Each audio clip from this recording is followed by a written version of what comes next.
Video உங்களுடைய education பர்பஸ்க்காக மட்டும்தான். இன்வெஸ்ட்மெண்ட் அட்வைஸ் ஆகவோ ரெக்கமெண்டேஷனாவோ எடுத்துக்க வேண்டாம். உங்களுடைய ஓன் ரிசர்ச் மூலமா மட்டுமே நீங்க என்ன பண்ணணும், உங்களுடைய இன்வெஸ்ட்மெண்ட் டெசிஷன்ஸை எடுக்கணும். சரிங்களா?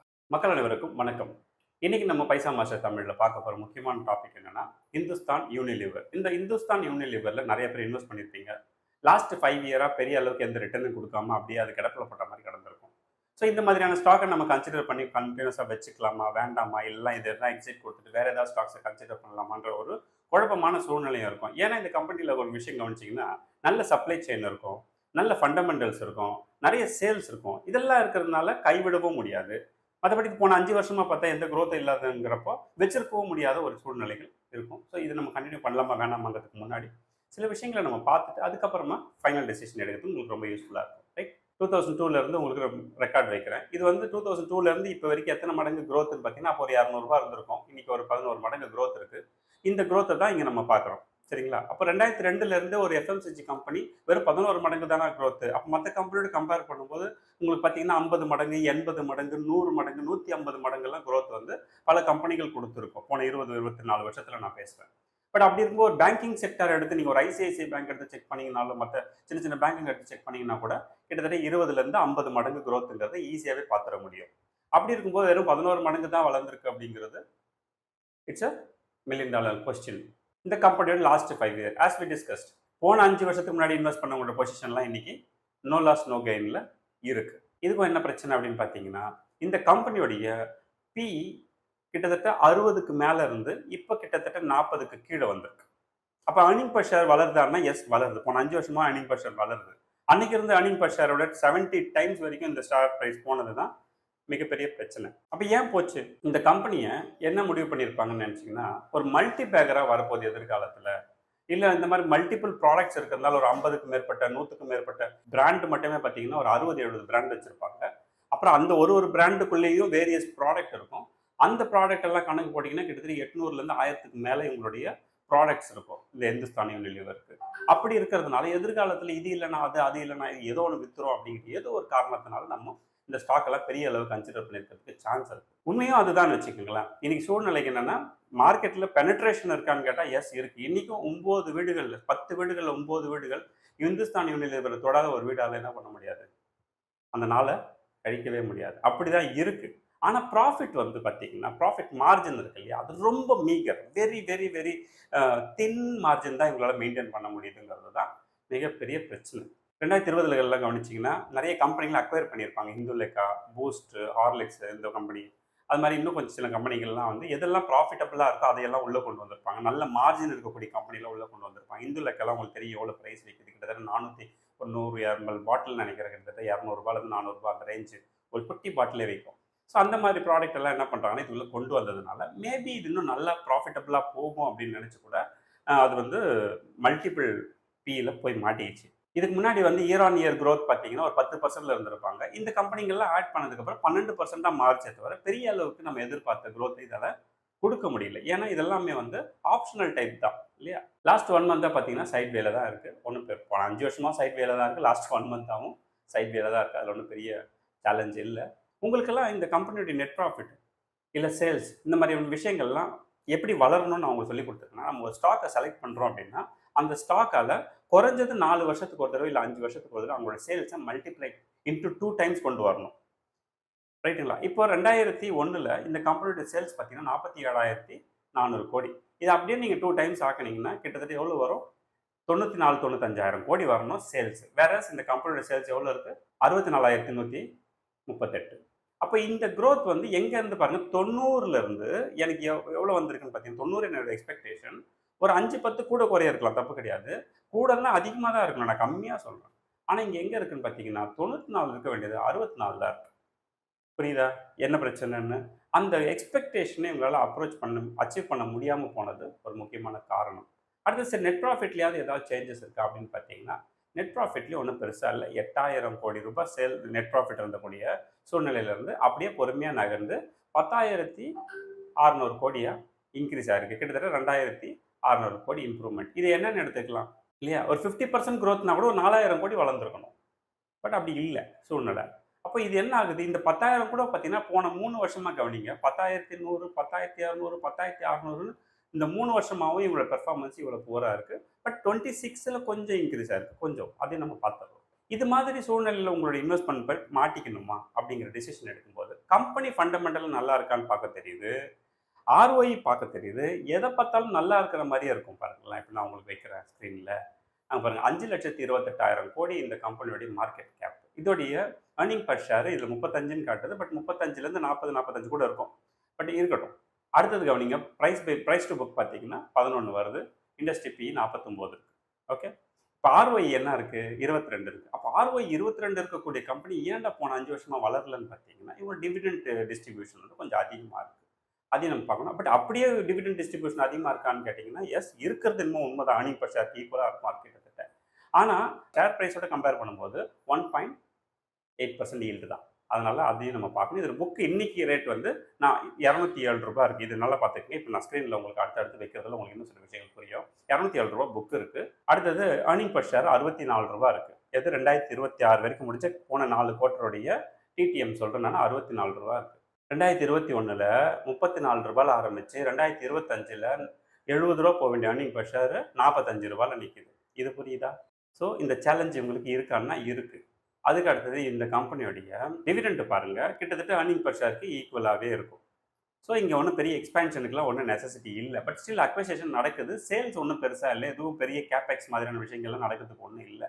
வாங்கி விற்கிறாங்க, அவ்வளோதான் இங்கே நடக்கிற சம்பவங்கள். ஆக்சுவலாக ஒரு நல்ல விஷயம், இந்த கம்பெனி வந்து டெப்ட் ஃப்ரீ கம்பெனி. அது ஒரு பெரிய நல்ல விஷயம். பட் மீன் டைம் புக்கு பார்த்தீங்கன்னா 5 வருஷத்துக்கு முன்னாடியும் ரூ. 202 தான் இருந்தது. இன்னைக்கு நான் இப்போ கொஞ்ச நாளுக்கு முன்னாடி உங்களுக்கு காட்டினேன், அதுவுமே ரூ. 207 தான் இருந்தது. அப்போ புக்கு வளராமலேயே ஆர்ஓஇ என்னதான் கொடுத்தாலும் 20% 30% கொடுத்தாலும் உங்களுக்கு என்ன பிரயோஜனம் இல்லையா? புக்கும் வளரணும். மீன் டைம் இந்த புக்கை பேஸ் பண்ணி ஆர்ஓஇ அப்படியே ஸ்டாண்டர்டாக இருந்தால் கூட 20% இருந்தால் கூட நம்மளுடைய ஏர்னிங் பெர் ஷேர் வந்து வேகமாக வளர்றதுக்கு வாய்ப்பு இருக்கு இல்லையா? அந்த வாய்ப்புகளை இங்கே தெரியல. அது பெரிய நெகட்டிவாக இருக்குது இந்த இடத்துல. இந்த கம்பெனிக்கு என்ன ஆர்டர் புக்கில் ஏதாவது போய் பார்க்க முடியுமானா நாட் பாசிபிள். இந்த கம்பெனி வந்து எவ்வளோ சப்ளை செயின் வச்சுருக்காங்க, எவ்வளோ டர்ன் ஓவர் பண்ணுறாங்க, இதெல்லாம் தான் பேஸ் பண்ணி நம்ம ஒரு யூகிக்க முடியும் எதிர்காலத்தில் ஏதாவது பிஸ்னஸ் இவங்க நல்லா பெருசாக பண்ணுவாங்க அப்படின்ட்டு. எக்ஸ்போர்ட் ஆர்டர்னு ஒன்றுமே இருக்காது. ஏன்னா அந்தந்த ஊர்களில் வேறு வேறு பேரில் இவங்களோட நிறுவனங்கள் செயல்படுறதுனால அங்கங்கேயே அந்த பிஸ்னஸ் நடந்துறதுனால இங்கேருந்து ஒரு பொருளை தயாரித்து வெளிநாட்டுக்கு ஏற்றுமதி செய்து அதன் மூலமாக டாலர் இன்கம் வருமா அப்படின்னு கேட்டிங்கன்னா நாட் பாசிபிள். அது ஒரு பெரிய நெகட்டிவ் சைனாக இங்கே இருக்குது நமக்கு. ஏன்னா எக்ஸ்போர்ட்டோடு நம்ம போகும்போது தான் மணி வேல்யூ டிக்ரீஸ் ஆகும்பொழுது நம்மளோட ஷேர் ப்ரைஸ் இன்னும் கொஞ்சம் வேகமாக வளர்கிறதுக்கும் ஒரு வாய்ப்பு இருக்குது. ஆனால் இந்த கேஸில் பார்த்தீங்கன்னா மணி வேல்யூ குறையிறதுனால நமக்கும் லாஸு, இந்த ஷேர் வச்சுருக்கிறவங்களுக்கும் டைரெக்டாகவே இந்த இம்பாக்ட் இருக்க தான் செய்யுது. ரைட். ஸோ இவங்களோட நல்ல பிராண்டுன்னு பார்த்தீங்கன்னா இந்த ஃபேர் அண்ட் லவ்லி, அது ஒரு பெரிய பிரச்சனையில் மாட்டி ஃபேருங்கிற வார்த்தை யூஸ் பண்ணக்கூடாதுன்னு க்ளோ அண்ட் லவ்லின்னு மாற்ற வேண்டிய சூழ்நிலை ஏற்பட்டதெல்லாம் ஒரு தெரியும். அது இல்லாமல் நான் சொன்ன உங்களுக்கு இந்துல இருக்க பிராண்டை இவங்க வந்து அக்வயர் பண்ணியிருக்காங்க. அதுக்கப்புறம் ஹார்லிக்ஸு, பூஸ்ட்டு, அதுக்கப்புறம் இன்னும் கூட நிறைய ஐட்டம்ஸ் எல்லாம் வந்து இவங்க எஃப்எம்சிஜி ப்ராடக்ட்லேருந்து உள்ளே கொண்டு வந்தாங்க. ஏன்னா இவங்களோட ப்ராஃபிட் மார்ஜின் வந்து ரொம்ப தின்னாக இருக்கிறதுனால அதை இன்க்ரீஸ் பண்ணுறதுக்கான சில வேலைகள் செய்கிறது உண்மை. இன்றைக்கி ப்ரமோட்டர் கிட்ட பார்த்தீங்கன்னா 62% கிட்டத்தட்ட இருக்குது. ஆனால் மியூச்சுவல் ஃபண்டில் போய் பார்த்தீங்கன்னு வச்சுக்கோங்களேன், உங்களுக்கு எவ்வளோ இருக்கும்? 6.6 தான் இருக்கும். ஜென்ரலாக மியூச்சுவல் ஃபண்ட்ஸ்லாம் பார்த்தீங்கன்னா இந்த மாதிரி ஸ்ட்ராங்கான ஸ்டெபிலிட்டி இருக்கக்கூடிய கம்பெனிகள்லாம் வந்து 10லேருந்து 20% போடுவாங்க. ஆனால் ஏன் 6 to 7% கீழே இருக்குது அப்படின்னு கவனிச்சோம்னா இந்த கம்பெனியோட க்ரோத் ஸ்பீட் வந்து ரொம்ப கம்மிங்கிறதுனால இதில் இதுக்கான ப்ரொபோசிஷனும் ரொம்ப கம்மியாக வச்சுருக்காங்க. அதுவும் ஒரு முக்கியமான காரணம். ஏற்கனவே நான் சொல்லியிருக்கேன், இந்த கம்பெனியுடைய ஹைப் 2020களுக்கு முன்னாடி வந்து ஓவர் ஹைப் கொடுத்ததெல்லாமே ஒரு பெரிய தவறான்னு கேட்டால் எஸ், அதெல்லாம் பெரிய தவறு தான். என்னமோ இந்த கம்பெனி வந்து பிச்சுக்கிட்டு போவோம், அப்படி போவோம், இப்படி போவோம். இந்த கம்பெனி மட்டும் இல்லை, ஆல் எஃப்எம்சிஜி கம்பெனி வந்து அசைச்சிக்கவே முடியாது அப்படின்லாம் நிறைய இன்ஃப்ளூயன்சஸ் ஏற்றி விட்டது தான் அதுக்கு காரணம். அதுக்கு முன்னாடியெல்லாம் பார்த்தீங்கன்னா இது ரொம்ப சட்டிலாக தான் இருந்தது. இப்போ இதோட ஆவரேஜ் ஃபீன்னு பார்த்தீங்கன்னா உங்களுக்கு எவ்வளோ காட்டுது? 59 காட்டுது. போன 10 வருஷத்துக்கான ஆவரேஜ் ஃபீன்னு பார்க்கும்போது, போன 5 வருஷத்துக்கான ஆவரேஜ் ஃபீ பார்க்கும்போது 55. இப்போ 10 வருஷத்துலேருந்து 5 வருஷம் 2 எடுத்து பார்க்கும்போது பி வந்து எப்பவுமே குறையுதா ஏறுதா, மோஸ்ட்லி சமமாக இருக்கணும், இல்லை குறையக்கூடாது. அதுதான் ரொம்ப முக்கியம். ஆனால் இந்த கேஸில் பார்த்தீங்கன்னா உங்களுக்கு லாஸ்ட் 5 இயர் டிக்ளைன் ஸ்டேட்டில் தான் இருக்குது. இப்போ 2020 பார்த்தீங்கன்னா கிட்டத்தட்ட 60-70 பி இருந்து இப்போவும் தொடர்ந்து அது ஏர்னிங் பெர் ஷேர் வளர்ந்துட்டு வருது. ஆனால் அதில் பி வந்து குறைஞ்சிட்டு வருது. இது புரியுதா? ஒரு கம்பெனி ரீரேட்டிங் ஆகிட்டு இருக்கு. ரீரேட்டிங் ஏன் நடக்கணும் அப்படின்னு கேட்டிங்கன்னா எஸ், அதுக்கு ஒரு காரணம் இருக்குது. இந்த கம்பெனியோட பழைய ரெக்கார்டு படி பார்த்தீங்கன்னா ஒரு 20 வருஷத்துக்கு முன்னாடி போய் பார்த்தீங்கன்னா இது பி வந்து கிட்டத்தட்ட 20க்கு 25க்கு 30க்கு நடுவில் தான் ஆசிலேட் ஆகிட்டு இருந்தோம். ரெசெஷன் பீரியடில் 17க்கு கீழெல்லாம் கூட வந்தது, 10 கிட்ட கூட வந்தது. அதை நம்ம அவாய்ட் பண்ணிடுவோம். அதை தவிர்த்து நம்ம கவனிக்க வேண்டிய இடத்த நீங்கள் கவனிச்சிங்கன்னா உங்களுக்கு 25லேருந்து 30ங்கிறது ஆவரேஜாக அந்த பி.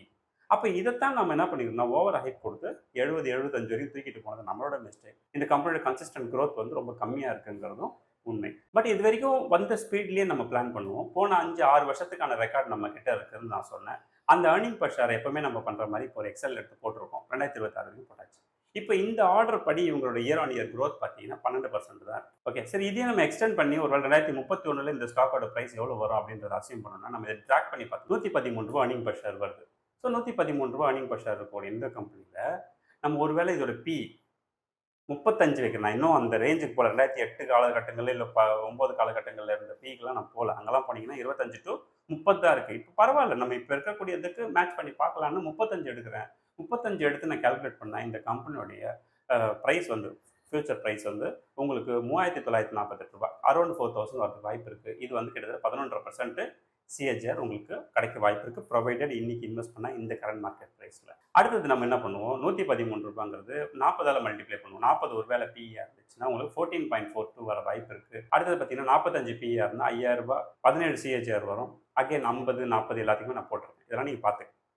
நான் கடைசியாக ஒரு லைன் வச்சுருக்கேன் இல்லையா, அதுதான் என்னென்னா, ஒருவேளை இந்த கம்பெனி நம்ம வந்து 40 பிஇ வச்சு இப்போ 2200 கிடைக்குமான்னு தெரியாது. ஒருவேளை கிடைச்சதுன்னா நீங்கள் இதை எதிர்காலத்தில் போய் பார்க்கும்போது 40 பிஐ இருந்துச்சுன்னா 4512 ரூபாய் கிடைக்க சான்ஸ் இருக்குது. அப்போ உங்களோட சிஏஜிஆர் 15.45. எனக்கு 15% பெரிய விஷயம் அப்படின்னு நினைக்கிறவங்க தாராளமாக இந்த மாதிரி கன்சிஸ்டண்ட்டான க்ரோத்துக்கு போகலாம். ஏன்னா இந்த 15% இல்லாமல் இந்த கம்பெனியில் உங்களுக்கு என்ன கிடைக்குதுன்னா year on year better dividend கிடைக்கும் இல்லையா. டிவிடெண்ட் வேணுங்கிறவங்க அந்த மாதிரியான கம்பெனி சூஸ் பண்ணுறீங்க இல்லையா, அதுக்கு ஓகே. இல்லை எனக்கு இதெல்லாம் பத்தாது, நான் க்ரோத்தை நோக்கி நகர போகிறேன், இன்னும் என்னால் பெரிய லெவலுக்கு அச்சீவ் பண்ண போகிறேன் அப்படின்னு சொன்னீங்கன்னா நீங்கள் இதை அவாய்ட் பண்ணிவிட்டு வேறு சில நிறுவனங்களை இன்வெஸ்ட் பண்ணலாம். இதோடைய க்ரோத் வந்து இந்த ரேஞ்ச் தான் இருக்கும். இதுக்கு மேலெலாம் ஒன்றும் பெருசாலாம் நீங்கள் எக்ஸ்பெக்ட் பண்ண முடியாது.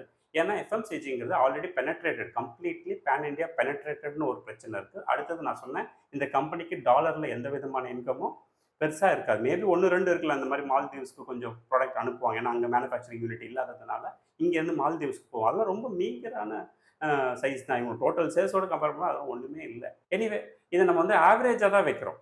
இன்வெஸ்ட் பண்ணக்கூடாது அப்படிங்கிற கேட்டகரியில் இது வரமாட்டேங்குது, கண்டிப்பாக பண்ணணுங்கிற கேட்டகரியிலையும் இது வரல. இது ஒரு ஆவரேஜ் கேட்டகரி தான். ஸோ உங்களோட கட் ஃபீல் என்ன சொல்லுதுன்றதை பொறுத்து நீங்கள் இந்த கம்பெனியில் இன்வெஸ்ட் பண்ணலாமா வேணாமாங்கிறத முடிவு பண்ணணும், ரைட்?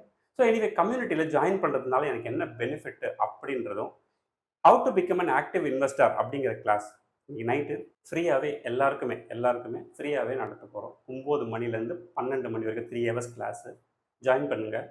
மீன் டைம் உங்களுக்கு போர்ட்டல், அதாவது இந்த கம்யூனிட்டியோட போர்ட்டல் பற்றியும் நம்ம வந்து டிஸ்கஸ் பண்ணுவோம். உங்களுக்கு ஏதாவது டவுட் இருந்தால் கேளுங்க, பிடிச்சிருந்தா இமீடியட்டாக ஜாயின் பண்ணுங்கள். ஏதாவது ஒரு ஆஃபர் என்னால் கொடுக்க முடிஞ்சால் நான் கண்டிப்பாக கொடுக்குறேன். ஸோ நான் எப்போவுமே சொல்லதான், ஃப்ரெண்ட்ஸ் அண்ட் ஃபேமிலிக்கு காசு பணம் கொடுத்து உதவி சேர்த்து விட என்ன பண்ணலாம், எஸ், இந்த மாதிரி நல்ல இன்வெஸ்ட்மெண்ட்ஸ் ஐடியாஸ் கொடுங்க, அவங்க வாழ்க்கையில் சூப்பராக வருவாங்க. அடுத்த ஒரு இன்ட்ரெஸ்டிங்கான வீடியோ சந்திப்போம். நன்றி, வணக்கம்.